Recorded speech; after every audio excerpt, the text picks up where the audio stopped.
మనకి సభ ద్వారా తమను కోరుతున్నాను అధ్యక్ష.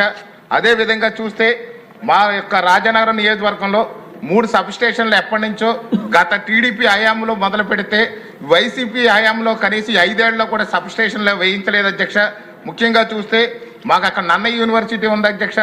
నన్నయ్య యూనివర్సిటీలో కరెంట్ లేక ఫ్లక్చువేషన్స్ వల్ల చాలా ఇబ్బంది పడుతున్నారు. అక్కడ వెలుగుబంద్ అనే గ్రామంలో, అలాగే ముక్కునాడు అనే గ్రామంలో ఒకటి ఉంది అధ్యక్ష. కోటికేశ్వరంలో ఒకటి ఉంది. ఆ యొక్క 3 సబ్ స్టేషన్లు కూడా చాలా అవసరం అధ్యక్ష. అవి ఇమీడియట్గా కూడా చేస్తారని చెప్పేసి చేయాలని చెప్పేసి మన మంత్రి గారిని కోరుతున్నాను అధ్యక్ష. అదేవిధంగా చూస్తే ట్రాన్స్ఫారం కొరత వల్ల వీధి లైట్లు లేకపోవడం చాలా ఏరియాల్లో కూడా మా కాన్స్టిట్యున్సీ అంత ఇబ్బంది పడుతుంది.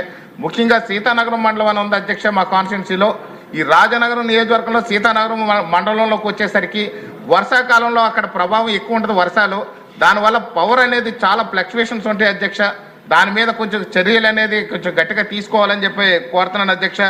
అదేవిధంగా చూస్తే లైన్ మెన్ కొరత అనేది గడిచినటువంటి 5 ఏళ్లలో వైసీపీ ప్రభుత్వంలో వాళ్ళు రిక్రూట్ చేయకపోవడం వల్ల లైన్ మెన్ కొరత కూడా ఉంది. ఆ లైన్ మెన్ కొరత అనేది ఎలా ఉందంటే 4-5 గ్రామాలకు కలిసి ఒక లైన్ మెన్ ఇస్తే ఏదైనా అక్కడ ప్రాబ్లం వస్తే కూడా లైన్ మెన్ అందుబాటులో ఉండట్లేదు అధ్యక్ష. ఈ తక్షణం ఇది మంత్రి గారిని ఈ లైన్ మెన్ విషయం కూడా పరిశీలించాల్సిందిగా కోరుతున్నాను అధ్యక్ష.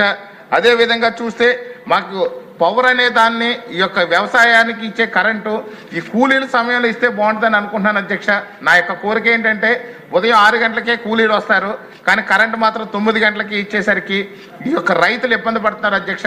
ఉదయం నుంచి కూడా ఏదైనా అది కొన్ని ఏరియాల్లో పర్టికులర్గా ఈ యొక్క మాకు ఉన్నటువంటి రాజనగరం కాన్స్టిట్యున్సీలో మార్నింగే మొదలవుద్ది వ్యవసాయాలు. దానికి నీరు లేక ఇబ్బంది పడుతున్నారు అధ్యక్ష.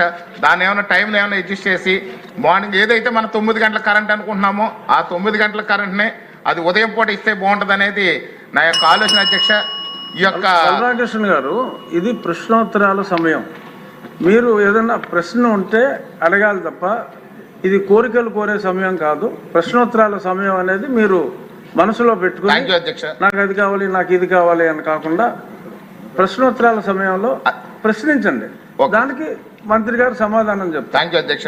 నేను కోరుతున్నది వీటిలో ఏమైనా మార్పులు చేసి ఇప్పుడు ఇక్కడ ఉన్న పరిస్థితులకు అనుగుణంగా మార్పులు చేసే ఆలోచనలో ప్రభుత్వం ఉందా అని చెప్పి ఈ యొక్క మంత్రి గారిని కోరుతున్నాను అధ్యక్ష. ధన్యవాదాలు. నా యొక్క జన్మదినాన్ని మీరు తమరు అనౌన్స్ చేసినందుకు మరొకసారి ప్రత్యేక ధన్యవాదాలు. సభ్యులందరికీ కూడా నా యొక్క ధన్యవాదాలు తెలియజేస్తున్నాను. ఉగ్ర నరసింహారెడ్డి గారు.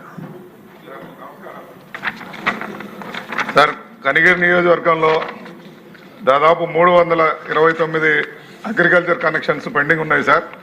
ఆల్రెడీ వాళ్ళు డబ్బు కట్టున్నా కానీ ఇవ్వటం లేదు, కండక్టర్ లేదు, ట్రాన్స్ఫార్మర్స్ లేవని చెప్పేసి రైతులు ఇబ్బంది పడే పరిస్థితి ఉంది. అదేవిధంగా మా జిల్లాలో అయితే 4000 కనెక్షన్స్ పెండింగ్ ఉన్నాయని చెప్తున్నారు సార్.